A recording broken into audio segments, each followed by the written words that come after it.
Umetupatia shida Mvita. Ulitoka Mvita ukaiweka juu. Ulitoka MP ukaingia governor. Umetuweka shida Mombasa. Mombasa sisi kama wana Mvita tunateseka sana. Aswa sisi ngozi nyeusi. Munaniona ndigiza. Ngozi ni nyeusi. Sisi ngozi nyeusi tunateseka. Makazi zikikuja za vijana, kuna jamaa siji anaitwa Mchele ama Machele. Mchele. Mango. Machele.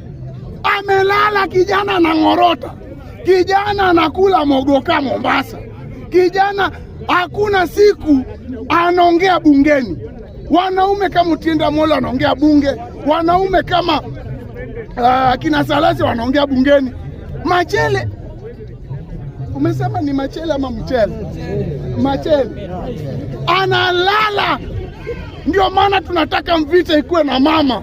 Na mama ameanza kufanya kazi Mvita na ni lulu ya jamii. Lulu ya jamii imeleta, yani hata yuko kwa government, lakini vitu anafanya kwa ground. Mvita asubuhi mapema na lulu. Otherwise, asanteni. Na mkitaka maandamano, ile siku Raila atasema kuna maandamano, ndio maandamano itakuwa Kenya. Usiku mwema.